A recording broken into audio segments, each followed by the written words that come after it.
Welcome to the Free Mind Society podcast, FMS podcast, and I'm joined with a very special guest today, Horus Blak. I've been listening to this man for quite a while, stayed in contact, and I'm very blessed for this opportunity. Thank you for letting this happen, man. No problem, bro. Yo, you've been steadily in contact with me for like several years now, like checking up on me and shit. You know, Yeah, man. There's fans and then there's motherfuckers that care. You know what I mean? Yeah, dude. Yeah, man. Always looking to give back to the people that care. You know what I mean? Absolutely. Let's take a bong rip. Get this started off. Gotta start it off right. What is that, bro? Is that a Simpsons bong? For sure. Yes. Oh, badass. Yeah, man.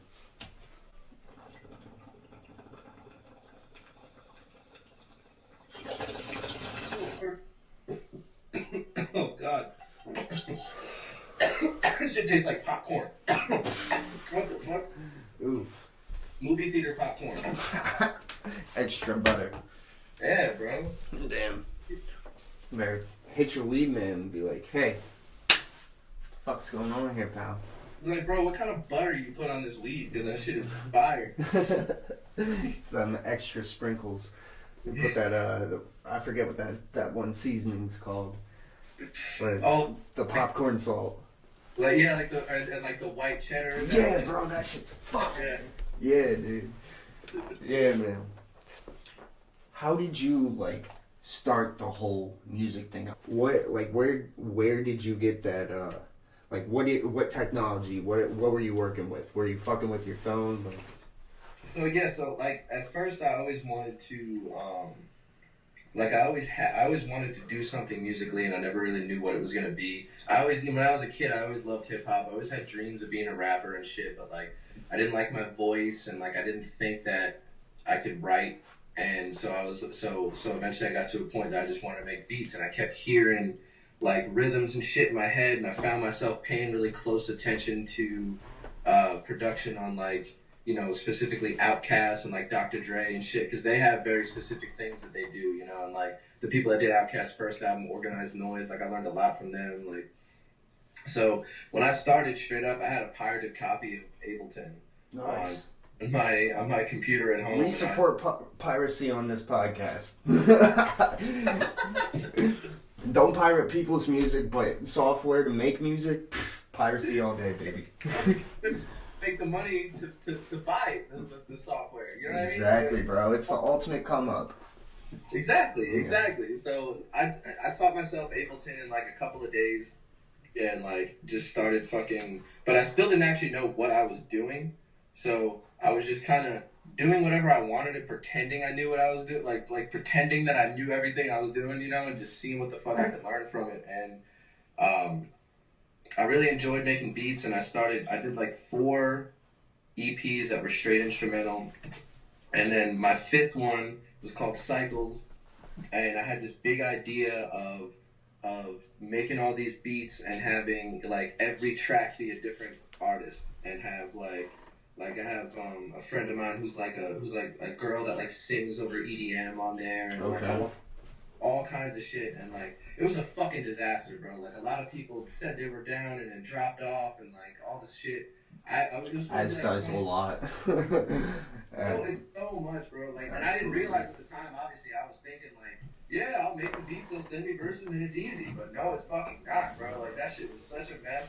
But it was a lot of fun. It was a lot of fucking fun to make it, and I remember I like 1 by 1 recorded cassettes for it. I recorded like 30 cassettes for it, one by one. Yeah, man. I wish I would have copped them the first time I saw you on tour, man. I wish I would have copped one. Bro, I made those. So I hand recorded them, and then I went to a thrift store and I bought a bunch of comic books and manga. They had like Dragon Ball Z and Flash comics and shit. So I cut pages out and fit them to be the cover art for these cassette tapes. So, and then I hand wrote all the fucking track lists. But when I brought those on tour, it was my first tour I ever went on in 2017. Okay. I know I was, and I was only selling merch. Like I wasn't even performing. So like I was just a merch dude sitting there, and I was like, yeah, that's my tape. And like they sold out though. Like people bought them. Like just cool people that wanted to support and shit. They bought them, and like every now and then, like maybe once a year, I'll get a random ass message from someone that's like, yo, I still got this, and they have that shit. I'm like, what? Absolutely, man. Absolutely. It's always nice to make a physical product to complement it. I did the same thing for my last album. Like I completely like I found like a printer that printed onto like inkjet CDs and like got covers made for it, and it was all just. I mean, like, not actually pressed, but, like, it felt way more legit. Like, this is a real thing that I'm doing. And it's like, you know, it's less about selling it and more about just, like... Yes, having it, man. Yeah, I'm sorry. I'm gonna show you this shit, man. This right here, bro. I have it framed now, but fucking that sort of thing. Bro, that's so sick. See, I would be so proud of that if I Yeah, could. man. Yeah. But yeah, man, that definitely that's a big part of being like an artist, because like I know you had to be a music head when you were younger, and like getting actual CDs, man, like and flipping through the booklets like consistently, like reading it and reading it and reading it. I got crates of vinyl. I still collect. I collect vinyl. I love physical shit. I like all my books that I read physical. Like comics, I read physical. I always fucking if I can buy games physical, I buy them shit physical, because I love having like the collection side of it as well. You know, that's a whole Absolutely. And vinyl specifically, like music sounds different on there too. So that's a whole other fucking world. But dude, I just like collecting shit. I'm like a fucking hoarder, bro. Like you see my room, I got toys everywhere, fucking shit all over the walls. Like yeah, man. Same sort of deal. Speaking of collector, that DX jersey, that's a big flex. Yeah, the DX jersey, bro. You know, bro, that shit goes so hard. 69, I love this shit. There's a couple pictures of me out there wearing it on stage. I wore it a couple times. That shit's tight as hell, man. Yeah. I found at the same time I have. You ever see the Mighty Ducks movie? Yeah, absolutely. You're wearing a Mighty Ducks hat right now, bro. Yeah, because I'm a Ducks fan too. Okay. So. Anaheim Ducks, right? What's up? The Anaheim Ducks. I'm not a big hockey person. Yeah. They're not the Mighty Ducks anymore. They got like it's actually funny, bro. They were the Mighty Ducks up until 2006, and they only became a team because of the movie. Oh. Right? Because like the movie was so popular. Yeah. The movie came out in like 93 or some shit like that, and then they came 96 or something like that as like a team, and they were owned by Disney. And they were always fucking bad. They had a couple of the best players of all time on there, but they were always bad. And then it was like 2006, Disney finally sold the rights to an actual owner. Okay. And they dropped the Mighty Ducks. They became just the Ducks. They have a new logo, new colors. But that year, first year that they weren't the Mighty Ducks, they won the Stanley Cup. They went all the way and won that year. Yeah, dude, that's ironic. That's ironic, dude. No, like now it's a funny thing, man, because of the movie and because of that nostalgia and that era, the Mighty Ducks logo itself is iconic, man. It's iconic, yeah, and it don't matter who you are as even a hockey fan, you fuck with like the Mighty Ducks days and the Mighty Ducks logo. Like people don't hate that shit. Yeah, man. I love it. Definitely not, man. Definitely not. Alright, so now we're getting into some sports stuff. Let's talk some wrestling, my guy. I'm excited for this. Alright, so you say you're a WCW fan, like big grown up. Mm-hmm. I respect that. You hear the complete opposite from everybody else. Like I'm one of those people, bro. Like probably one of the first memories I have is like seeing The Rock on television. Like earliest memories. Dude, yeah, man, and that was a crazy time in wrestling, man, because it was like everything like on both shows, it was like you couldn't go wrong. Yeah. Like, and it was really weird because you know people don't realize ECW was around the time too, and ECW was like the development league, because Paul Heyman, the guy that ran ECW, was a fucking genius. Yeah, man. And so people would get fired or let go from either WWF or WCW because they weren't marketable, they weren't talented. And then they would come down to ECW, find their path, become a star with fucking Paul Heyman's help, and then go to the other show, get hired by the other show. Like they came from WWF, they go to ECW, then they go to WCW, and they become a star there. You know what I mean? Like case in point, Al Snow. Steve Austin. Bro, Steve Austin, he was fucking stunning Steve Austin or some Yeah, shit. in WCW for the longest, and then again, bro, on ECW. That's something I still watch like consistently. I have like everything torrented down, loaded, everything, bro. ECW's thing, like or Stone Cold's thing on ECW. Oh yes, absolutely. Steve-a-mania. Other people. Yes. And, like, Hulk Hogan and shit. Yeah, dude. Steve Jean. Yeah. Oh man, good times, though. Good times. I love that shit. It was like, you know, and WCW was really weird and unique. It had its own character because like it was almost formed just because I think it was Ted Turner would just wanted to be like, fuck you, Vince McMahon, I'm in the wrestling world now too. And that's why it was such a mess. This dude just like started this thing, dumped a whole bunch of money into it, and it was NWA at first, and then I think it became WCW when Turner when Turner got a hold of it. It became WCW, and then after that though, like when Monday Night Nitro and all that shit started, they had no like creative staff. So it was all like yeah. They would hire wrestlers and be like, y'all have complete creative freedom of whatever you want to do. Yeah. So like me and you, we're wrestlers on WCW. Like I show up and I see you and I'm like, yo, bro, like what you want to do tonight? And Yeah, you're like, you could come up with anything.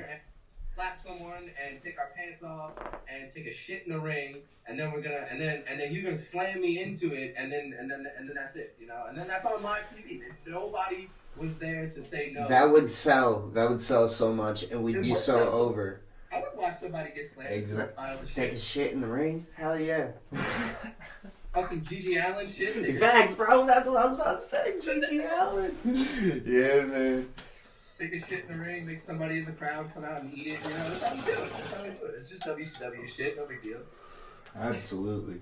Absolutely. Alright, so, like, growing up, was wrestling ever one of the dreams that you wanted to chase? I mean, yeah, definitely. The funny part is, it was probably more of a dream that I wanted to chase later in my life than when I was a kid. Bro, alright, I'm sorry to interrupt you completely right here, but there's a wrestling dojo, like, right down the street from me. I was, like, doing, like, photography for them, and I think, like, come 2022, like, that is the next, like, mountain that I want to, like, really go for. Like, just at least get trained as a professional wrestler, you know what I mean? Dude, if you're in good enough health, man, you got to do that shit because, like, it's crazy, man. It's like I would fucking love to. My friend Nolan, the dude I was telling you earlier, man. With Darby, he fucking, bro. It was crazy, bro, because when COVID hit, the world was melting down, right? Mm-hmm. And I was living in Brooklyn at the time, and Brooklyn was like a red zone of COVID, so it was like I thought the world was fucking ending. I was like, this whole shit, this is crazy right now. And fucking, but my friend Nolan, all this dude was doing was flying around filming wrestling promos with AEW, and like he would text me pictures of him and all these famous like these greats. Like one day, he's like, "Yo, I'm at a party at DDP's house." I was like, "Bro, what?" I was like geeking, bro. Constant. Like he took, he was at Cody Rhodes' house and he took his first in-ring bump from Cody Rhodes. Really? Oh, dude, wasn't that on a promo package? Maybe I'm pretty sure. I don't know. I watch AEW like pretty much every week, but I'm pretty sure that was on a promo package. But yeah, like Cody Rhodes like fucking shoulder tackled his ass and he like fell, and you know like and he was telling me how bad it hurts to bounce off the ropes because them shits are steel cables. Yeah, man. They leave bruises on your back. Yeah, dude. You gotta build up a callus. Mm-hmm. That shit is fucking crazy. So that dude was like thriving while it seemed like everybody else was miserable. This guy was just like meeting childhood heroes and doing crazy shit, being on TV and shit. Absolutely. God damn. That's wild. There's a way about him, I'll tell you. And Yeah, I'm pretty sure I came across his Depop. I almost bought a shirt off of him. Like just out of nowhere, dude. I like bought a pair of shoes from Getter and like asked them to autograph like something, just the same way that I did with you, man. And he sent me like a little Polaroid that was autographed. I still have those shoes, bro. They're like Shake Junt Vans. They're fucking fire. That's so sick. Yeah, man. It was really unlikely, but the coolest thing ever. Dude, I'm very interactive with, like, people that, like, I really do, like, fuck with, you know what I mean? Like, I really, like, I may not, like, have a presence on the internet or anything. I don't mean to, like, portray myself as, like, someone that's, like, trying to slide into DMs or stuff like that, but, like, at the end of the day, like, I make, like, personal connections with, like, people that make art, like specifically you, like seeing you live, like it was a whole different experience, man. Like you started in the crowd, we broke the fucking the mic cable, and you had to get back up on stage, and then you.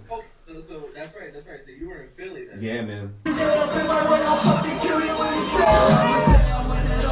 Crashing on down, I was watching with a smile, I was hearing all the screams coming from my own town, and I tapped my fucking feet to that music that I found. It was beautiful. I know that this is my time. I've been waiting from the rebel on rise. That's the wrong time. I have tried to teach you my disguise. I've been solo ever since I saw the burning of the sky. Pretending to be happy with a goddamn drag. Now the hatred that I feel is the only thing I have. I try to push it, overcoming everything in my path. I'm a scab, I'm a goddamn scab.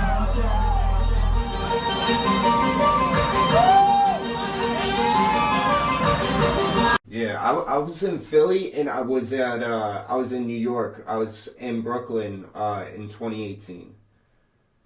Oh, okay. So the Elsewhere one, Brooklyn, New York, Elsewhere, that venue, and then I think it was the Fillmore maybe at the.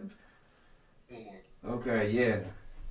When y'all broke the mic cord, bro, my song Purgatory was playing, which is on like the first project that I made that my voice is on, and fucking Lost, and that song, like, it doesn't even go. It's not even a moshing song. It doesn't even go hard. Dude, but the energy in there. Bro, the intro of the song was playing, and it was just like wow, wow, wow, wow, wow, like nothing else, and motherfuckers started killing each other. Yeah, dude. What is going on?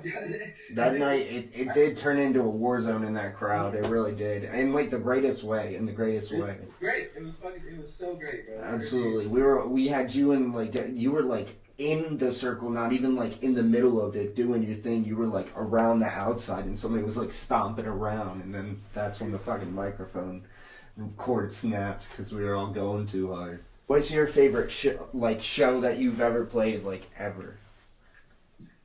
My favorite show that I ever played is probably.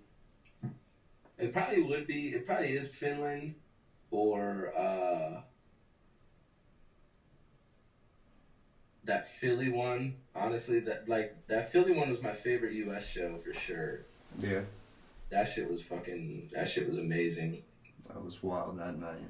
Yeah, probably Finland, because like even after Finland, there was better ones on that tour in Europe. Like every show in Europe was great, man. Like European kids turn up like nobody else. It's like they don't give a fuck, man. Like American kids are like too cool for everything, you know what I mean?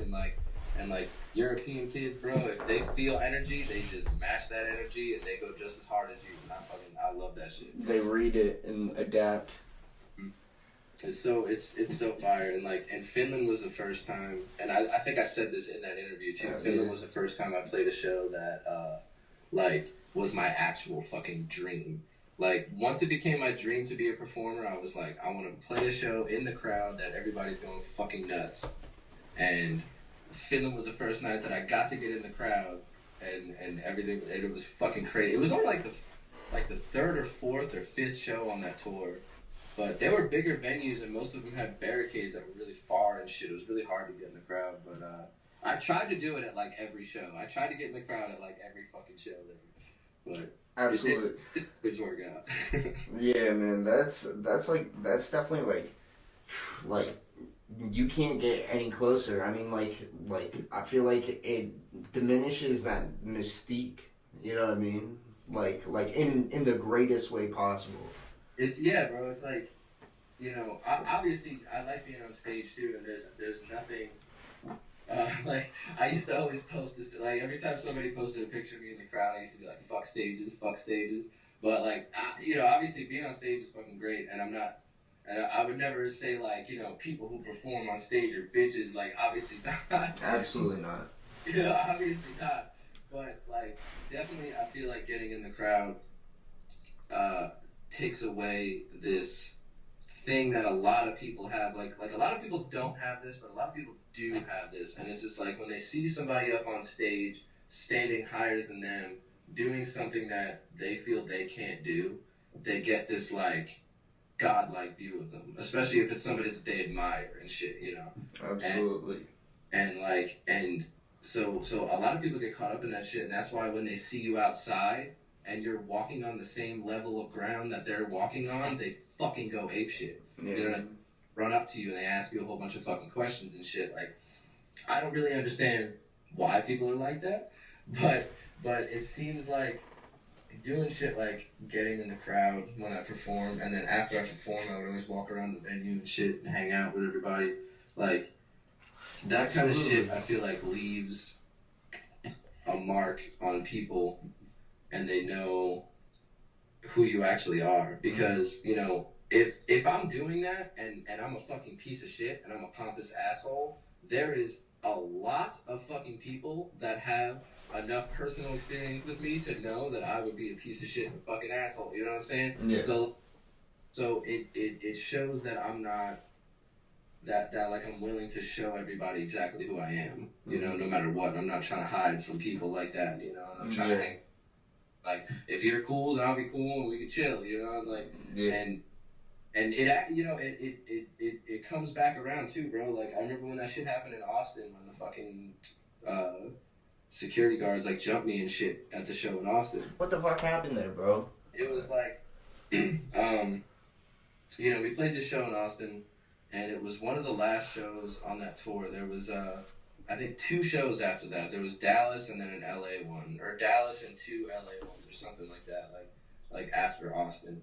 And I fucking love Austin, like, so much. I love that city. Like, I've been there a bunch of times. And, you know, we show up at this venue, and this is, like, at this point, like, I recently counted how many shows I played. And at this point, this was my, this was, like, my 73rd show that I had played at this point. Absolutely. And I had played like 30 of those in fucking Europe, where half the people don't even speak English. Yes. So just that as a pretend, as like a setup, okay? So I meet this fucking sound dude, and like, he's just an asshole to me from the jump. Like, he doesn't shake my hand, he doesn't even give me his name, he's just being a fucking dick, you know? And I sound check with him, and it sounds alright. Every time I tell him to turn it up and shit, he's like giving me a fucking attitude. Like, but like, and like, I've dealt with like asshole sound guys before, you know what I mean? So it was not a big deal. I was just like, whatever. Okay. But then when I actually played my set, it was like, it was terrible. Like, it wasn't. He fucked it up on purpose. Yeah, shit's so low and had like the mic up so high, it was like ringing and shit, and it sounded so fucking bad. I couldn't even hear, like, and I got in the crowd. Like, it was easy to get in the crowd in that one. There was no barricade. It was like an outdoor venue. Like, it was really easy. So I got in the crowd, and so I could plainly hear it how everybody else was hearing it, and like, you hear that shit. You know what I'm saying? And like, so I kept telling him to turn it up, and he wasn't doing it. So like, in between every song, me telling him to turn it up, I was getting angrier and angrier because he wasn't fucking doing it. And then like, I was like, yo, this shit sounds like it's coming out of a fucking iPod Touch. Like, turn this in. And he gave me the finger. Oh, damn. I was like, bro, how, like, all I'm asking you to do is turn the volume up. You know what I mean? Like, how the fuck, like, you just gonna give me the finger like that, and you already been a dick all day? And again, back to what I said earlier, I had played all these shows in places people didn't even speak English, and Absolutely. I didn't have any trouble with people like that. Never. Like, they could barely understand what I was saying, and they weren't rude like that Yeah. to me. Like, you know what I mean? Like, Yeah. like I never had to ever like get mad like that or anything at anybody else like that. You know? So I was like, what the fuck is this shit? And so I started like yelling at him and cursing at him and shit. Like I lost my cool. You know, I have really short fucking tempers sometimes, and I was also drinking a lot more back then, like a lot more liquor. And you know, I don't drink liquor no more because you know it makes me volatile. Like whatever emotion I feel when I drink lots of liquor, it's on 100. You know what I mean? Absolutely. I feel it. I feel it completely.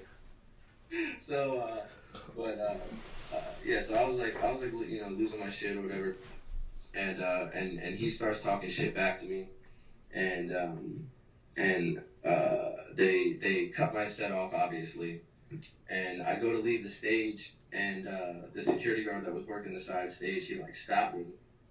Like he didn't let me just leave and go back out into the crowd and go to the green room and shit. He like held me there. And once he held me there, somebody grabbed me from behind and like dragged me into this little room in the back. And like it was all these big motherfuckers, and they like stomped me out. They stomped on my face, and I broke my nose. That was the real, you know. Like I had like the rest of my body got hit and shit like that, but the real shit was my fucking nose. That shit was, it took months to fucking heal. It's still kind of crooked too. And I had like one of my best friends there with me who lives in that area. She has like she's about to be a doctor. She actually had to pop my shit back into place. Like she was all calm, you know what I mean? Because she sees wild shit. She sees death and shit all the time. So like none of that shit phases her. So she just like had to pop my shit back into place. That shit hurts so bad. That's fucked. And when the promoters got wind of it, the promoters called the cops or some shit like that. So the cops ended up there. Everybody thought we called the cops on the security though, but we didn't. And then yeah, like, you know, that shit sucked, and I was like really fucked up. I couldn't really perform with a fucking broken face, and like my back and ribs were a little bit fucking bruised up and shit. So I didn't perform like the last couple of shows. Yeah. And it also might have looked bad, you know, if you got this venue writing all these, because like they started writing all these articles, or not all these articles, like they posted a bunch of shit, but they wrote this one article about it, and you know, they blamed the whole shit on me, and all their posts were blaming all the shit. Oh my god, yeah. Like damage control sort of shit. Yeah, bro, it was so stupid, and like all the people that weren't there were commenting all this fucked up shit, you know, and so this goes back to what I was originally saying though, about like, you know, just chilling with people and being cool with people, and like being myself with everyone, you know, and like and when that happened, all those people that I had like hung out with outside of venues or like bumped into at bars that like recognized me and hung out with me or something, like anywhere, bro, even people in Europe, like the people that came out of woodwork, comment and shit, and like all those people came and were like, you know, nah, bro, I chilled with this dude, he's really cool, like, nah, this guy's really cool, something else definitely must have happened, you know? Yeah. So I had people at least backing me up. I'm just not a dick for no reason, absolutely. Yeah, so it felt good to see, like, alright, well, you know, at least people are showing love.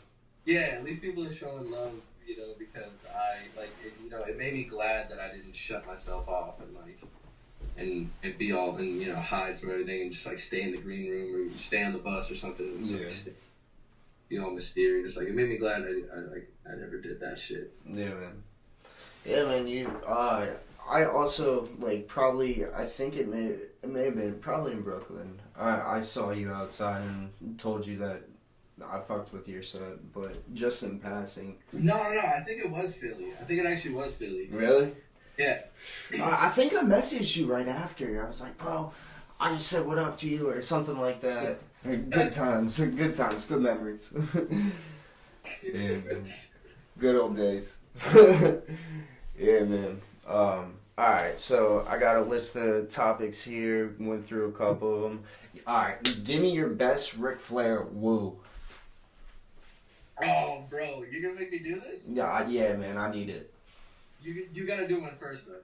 Woo! That's the best you got, bro? Come on. Nah, I just can't be too loud. My little boy's sleeping. Imagine you woke him up, but instead of crying, he just did a Ric Flair boost back.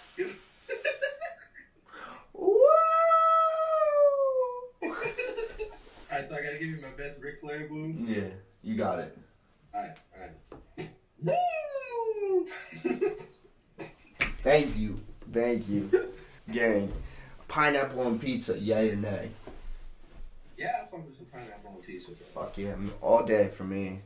Thoughts on juggalos? I like juggalos, bro. I fuck with juggalos. I'm down with the clown, for sure. I went to the fucking gathering, man. That shit was fucking... Yeah? Fuck yeah, it's like a different world there. Yeah, man, I want to go to the next one, man. I'm sort of new to that world, but a homie at work got me into that shit. It's kind of scary. It's really sketchy there, but it's really cool though, man. Really? Just definitely go with people. Don't go alone. Man. Yeah, no. I feel like that's like a festival like sort of vibe. You know what I mean? Like you need to go with at least one person that's like sort of experienced. Yeah. But it's like, yeah, bro. It's I don't know, man. Like it has a different air to it. You know what I mean? Like there's no cops and security in there. Right. Like they don't go in that shit. So like it feels like anything can go down, bro. True that. You gotta stay on your toes. Yeah, exactly. And since I was with my brother and he was playing it, we had a golf cart that we could ride. They give all the artists golf carts, and I think there's a place you can rent them from in there too. They have a bunch of them like lined up. But so we were riding around on the fucking golf cart there and shit, which was really fun. And there was some girl sitting at the corner of this little intersection of the dirt roads, and anybody she saw, she would just be like, "Show me your asshole." Yo, how many times do you think she saw that, or she saw someone's asshole that day? Yeah, how many assholes do you think she saw? I mean, bro, at the gathering, she probably saw a lot of assholes. Bro, not pretty ones. Definitely not pretty ones. Not pretty assholes. Alright, respect to the clowns. How do you think wrestling influenced pop culture? And there's a lot of examples of this shit, man. Like, a good one we were talking about before, fucking Jeff Hardy. Yeah, man. Jeff Hardy, like a lot of people only attribute the shit to their emo phase and all that emo music and fucking My Chemical Romance type shit, like how they dressed and shit with the fucking the cut up things and the things around their thumb, like a lot of boys and a lot of people were doing that also because of fucking Jeff Hardy was doing that too. I did for sure. I did. And he was, obviously he was probably doing it because he was into all that shit too. Mm-hmm. But a lot of the kids that were watching wrestling might not have been exposed to that music at that time and got into that shit at a younger age, and were exposed to that fucking weirdness, man. and then obviously when fucking like WCW came out and the Attitude Era and the Monday Night Wars and all the aggression and all the shit that brought, man, like think about us and how we grew up and like our attitudes and the attitudes of the people around us and how everybody was acting and depending on where you're from, motherfuckers were always quick to fight, like be fucking crazy and have these personas and people still do it and they don't even realize it, like a lot of people dress a certain way, they act a certain way, they talk a certain way, they walk a certain way, they're literally being like that, they're being like a fucking wrestling character. Yeah, man. It's even all through hip hop too, man. Just like the same way comic books fucking influence like early 70s and 80s rap, like that's what they were rapping about themselves as if they were comic book characters, like doing these larger than life things that normal humans didn't fucking do, and in that same vein, like later on in the 90s and shit, all through 90s hip hop, you can hear fucking wrestling references and shit like that. It's crazy. And then like Zombies, they're constantly doing. They had a whole music video that was in a wrestling ring. They're wrestling fucking crazy. Bronson's also like that, dude. Magic Bronson. Yeah. Definitely. It's like liking retro wrestling isn't cool, but it's like cool. It's like it's only cool to like know about certain stuff. Like somebody normal could wear like this or that, and probably that's like more fanatic than this. But like Macho Man Randy Savage, anybody could wear this and be like, oh, that's the shit. You know what I mean? Yeah, it's exactly. Golden. You know what I mean? But yeah.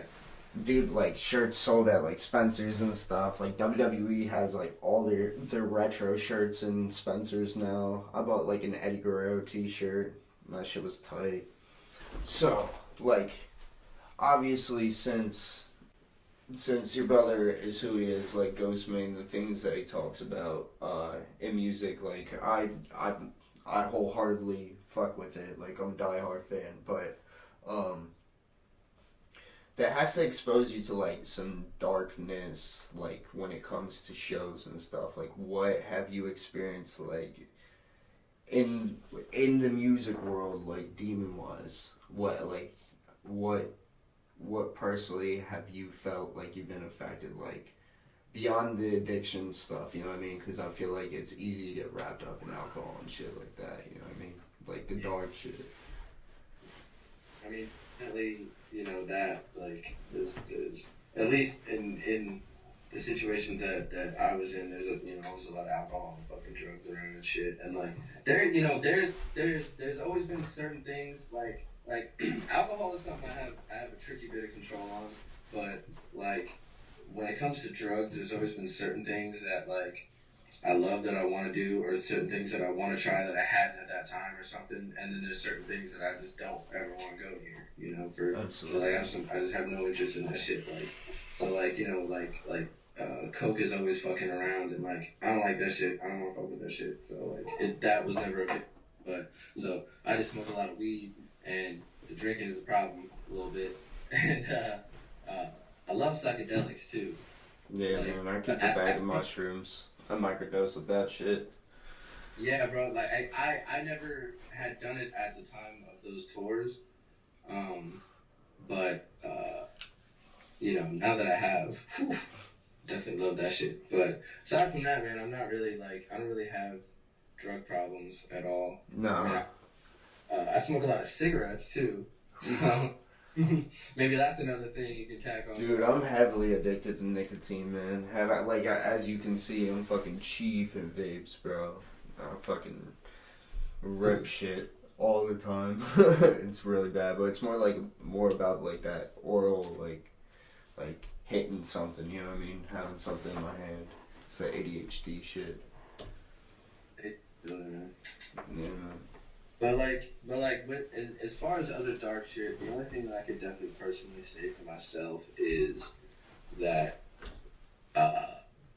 it's really easy to lose yourself in that shit, and you know there's different degrees of it, and there's different like ways that you could do it. You know what I mean? Some people go straight off the wall and fucking die. Some people, you know, are like. Just become assholes. Some people like buckle under the pressure, can't do enough to go home. You know, some people like there's all different ways that you know things can get to you. Like whether it be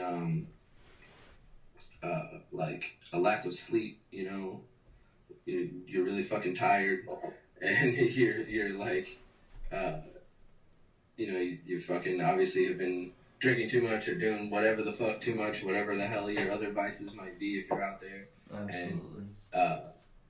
And then like in my situation, it was weird because I got this crazy opportunity. You know, I like on the second tour that I ever went on in 2018.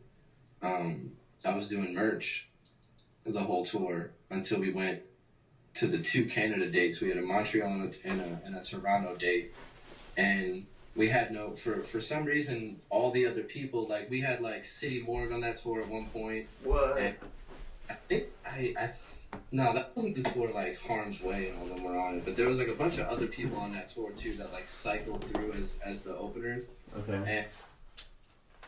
And, like, they were all sick. Like, I'm pretty sure there was, like, 1 or 2 of them were bands, too. Like, they were all sick as fuck. But, for some reason, none of them could come to Canada at the time that we were going there. So, my brother asked me if I wanted to open those shows. Mm-hmm. Those like the 2 first shows I ever played. Like the first show I ever played was fucking Montreal. Okay. And, bro, it was crazy because did anybody have any recognition or? A couple people, yeah. That's tight. That's fucking tight. I did hear a couple people singing specific songs, but not a lot. You know, definitely not a lot at that time. Mm-hmm. Not a lot of people recognized me until after I went to Europe, because there was a lot of like videos and photos after that. Absolutely. European fans like post a lot of shit and like dude, fan pages and all of that. I get lost in them sometimes, man. I have like Mac Miller fan pages and shit like that. Bro, I have a bunch of fan pages back then, man. Like back when there was a lot of shit going on and like there's a lot of photos of me out and shit. Like they're still there. There's like 3 or 4 of them still there, but like they haven't posted in a while and shit. But yeah, like so when I played in Montreal, I had this crazy idea to come out with a bag over my head, and my friend Kale dragging me on stage, and like I'm limp, and he drags me on stage, and he like drops me and kicks me and shit. Oh.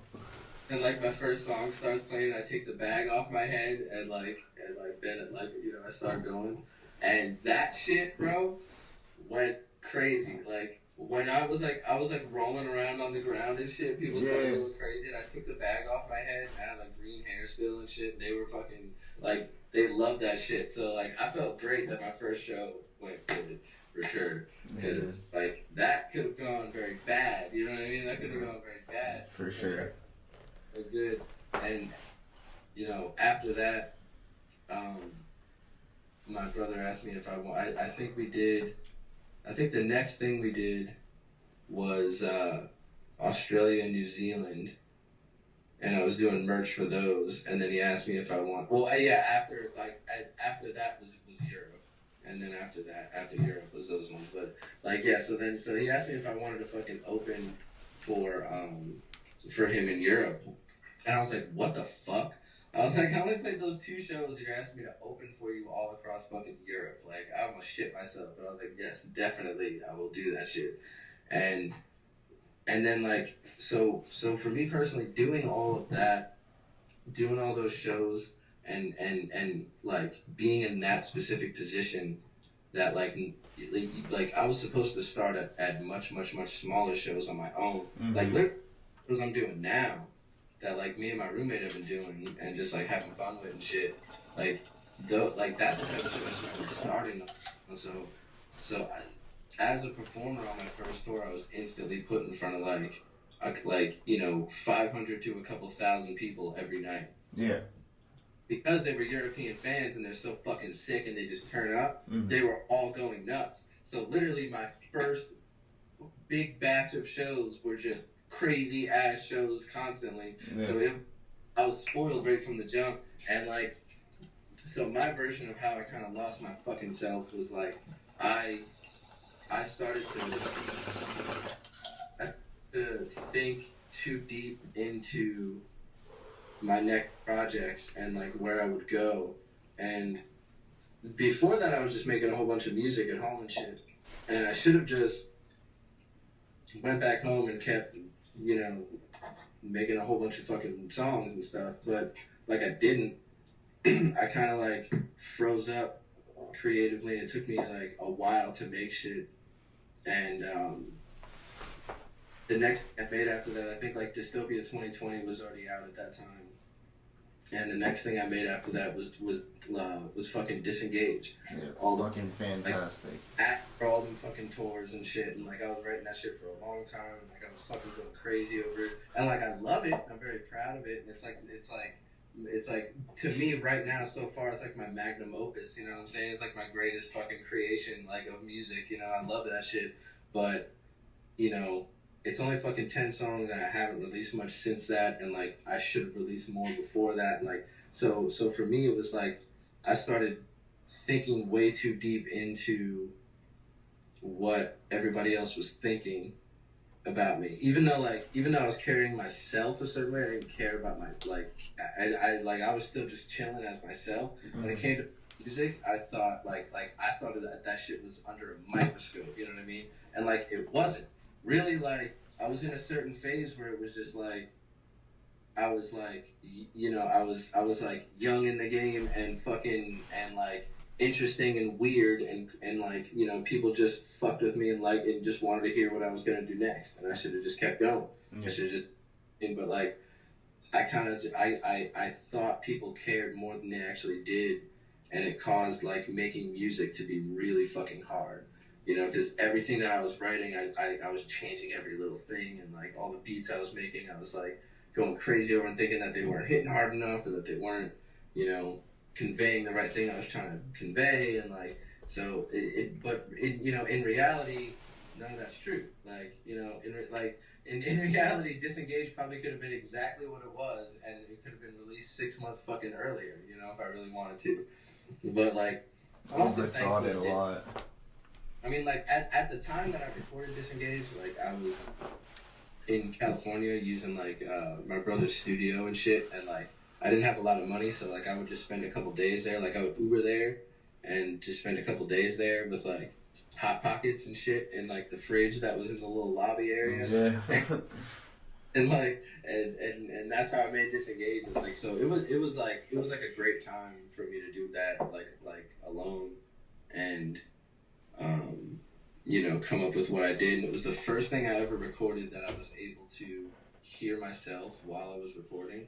Mm-hmm. Like, everything before that, like Dystopia 2020 and everything before that is like, I didn't have an interface, I just had a USB mic. Okay. It was like delayed, and I couldn't hear myself like in my ears while I was saying it. So like I just had to hope it came, like, you know, hope it would come out good, and then listen to it after. You know what I mean? And then like it would come in delayed, so I had to drag it back and line it. Yeah, man, I feel that completely. I feel that. That's how it was on my old Windows laptop, using like Audacity and like a Blue Snowball microphone. Yeah, Audacity, man, fucking yeah, bro. Like the beginning of the beginning. Yo, one of my favorite tapes is made on that though. I use like wrestling samples and cut up shit, but the songs are just fucking awful quality. So bro, awful. Like when I made Cycles, that one I was talking about before, bro, there's a whole bunch of there's like a skit, like the opening skit, like the number one track on that. The opening skit is me walking into a comic book shop and buying comics with Outkast playing in the background. And then, like, there's a skit on there. I used to love making skits, bro. Yeah, me too, bro. Like, there's one of me, rolling a joint while the theme song of Fist of the North Star, the anime, while the theme song of that is playing in the background. What do you listen to on the daily? I see you got that damn vinyl. I fuck with that album so heavy. Yeah, bro, I love that shit. Lately though, I don't know why, bro, for like a couple months now, almost the only fucking thing I've been listening to, I'm listening to one album over and over again, and it's fucking DiCaprio 2 by J.I.D. Okay. That shit, bro, I don't know if you've heard that shit, but I haven't, but I will listen to that shit. It's been that album. I fuck with J.I.D. And bro, he's amazing, bro. And it's that album, Mirror by Earth Gang, and then the occasional like Flappers Zombie shit. I'm always playing them every now and then because like I've been a fan of theirs for so fucking long, bro. Yeah. And Zombie is fire. Yo, a good album that you should listen to. You listen to Action Bronson's "Only for Dolphins." Mm-mm. Bro, give that a shot, man. It's so weird. It's so weird, bro. He just raps over the weirdest beats. It's so fire, man. That's like one of the few albums, new age, that I've like purchased, like actually purchased in CD. What's the Action Bronson album with the animated cover? Mr. Wonderful. That one, I like that one. That album's fire. That was a real banger back in 2015, dude. When that shit dropped, there's a lot of heaters on that shit. I'm a diehard like Action Bronson fan, Eminem fan. I really fuck with Earl Sweatshirt. Like Tyler. I have like the donut tattooed on me. Fucking. Bro, Tyler's recent album. His last album is like album of the year right now, man. That shit is fucking incredible. Yeah, dude. Yeah, Call Me If You Get Lost. I The wish I Flower- would have bought the CD of that, bro. Because I've been looking for it. And it hasn't came out, like, without the merch bundles. Had a boy. I had to get that shit. Yeah, man. You fuck with Mac at all?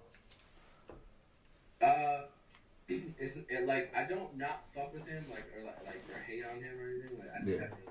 dude, my roommate fucking loves him though. He's a huge fan of him. Yeah, man. I'm a diehard Mac fan, bro. I bought like meet and greet tickets for his last tour before he died too, man. Like, Bro, you know what's crazy? I gotta remind me to send you this picture because you can put it up on this shit if you want to. It's crazy. So I played this venue called the Rave in Milwaukee, and okay. a weird ass venue, and people say it's haunted. Mm-hmm. It used to be like, part of it used to be like, it almost looks like a fucking YMCA type of place, but like from the 50s or some shit. Okay. Weird. But it's all different now. Like the so you go in and like there's the whole venue, but then to get to the green rooms, you got to go through this pool area and then up to what used to be the old girls and boys bathrooms, and that leads to the green Oh room. shit! I think I know what you're talking about, dude. Yes. So then in that pool though, it's all signed. All the walls and all the inside of the pool is all signed. And people say the pool is haunted. Like there's a chair in the room that if everybody leaves the room, it goes to the middle of the pool. What? But like there's a security guard that always sits there, so I didn't get to see the room empty like that. So I don't know. But anyway, so all along the walls anybody can sign. Like I signed somewhere over there. Like everybody signed that shit. But then inside the pool is like for the legends and for the big names, the people that played there. You know. Like Marilyn Manson has like a whole fucking wall in that bitch. Oh, that's crazy. And there's a whole bunch of other ones, but then there's a Mac Miller one, and again, I'll send you the picture because I don't remember like precisely what it said, but it was something along the lines. It was like, My name is Mac Miller. I'm dead. My soul remains here. I sold out this place twice. yeah, bro, yeah. Yeah. Yeah, bro, and they have like plastic over it and shit. It's so fucking crazy. Oh, they like frame that shit. I think They just like drilled a piece of like plexiglass over that. Oh shit. So, like fuck with it or like put anything on it or anything. Absolutely. That should be preserved, especially now, man. Like, bro, isn't that so oh, and it's also where he wrote it. It's like it's in between because they have the little lines that mark how far, because it's like one of those pools that would have like lanes in it that you swim down, so it's like how far and shit, and in between like it's like in between like how old was he when he died? 26. Yeah. It's like in between like the 25 and the 30 line or something like that. So it's like where he at his age, like people say, you know what I mean? Like, really. I should have got a picture of like that part too, like how it's that, because like I don't exactly remember it, but I remember that being a part a part of it, but I don't remember exactly where it was. But that shit is really creepy, bro. Yeah, man, that's really wild. Holy cow. That venue's across from the Ambassador Hotel where it was like Dahmer killed his first victim or some shit like that. What? That's wild. I've seen that picture. I did not know about the backstory on that. That's really wild, bro. Yeah, bro. That's like a monument. I was just exploring that shit and I was like, what the fuck? For real, man. Cheers. Yeah, bro. Cheers. We're gonna later. I haven't been sleeping lately because I haven't had this shit for the past like 2 days. You gotta knock out tonight, bro. That's finally.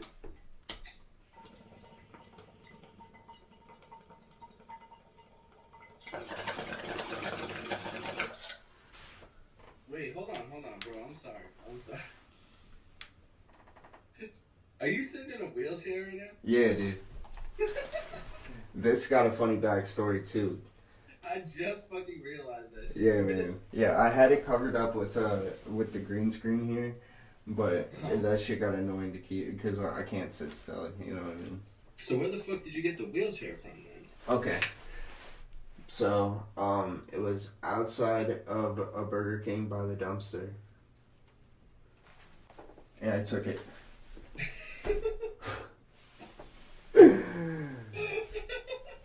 Yeah, man. The way you said that shit, bro, I thought it was gonna be this whole fucking story. No, nothing spectacular. I mean, honestly, if I saw a wheelchair outside of a Burger King, Yeah, man, I just washed it up real nice. It's in beautiful shape. And I'm out here doing podcasts. Every single one I've done has been in this thing. I have another chair here, but no, this shit's like perfect mobile. Can't yeah, get. you guys are doing wheelies and shit. Yeah, man, I'm not good at it. And like every time I fell on my back, every single time. Like I'm afraid to go like this right here, and I'm holding onto the table. Like that was no cap. Yeah,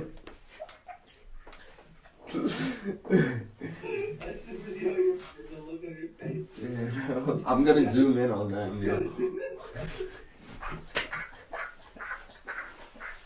Thank you for your time. I appreciate you so much. Good talking to you, bro. I gotta do like that exit real quick. I don't even know what I'm gonna say. Wait.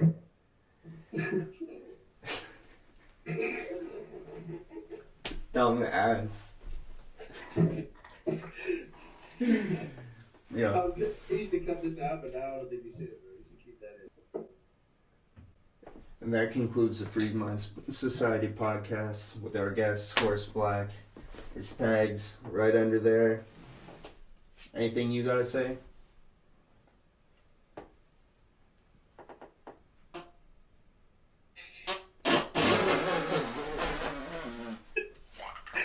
And there you have it, folks.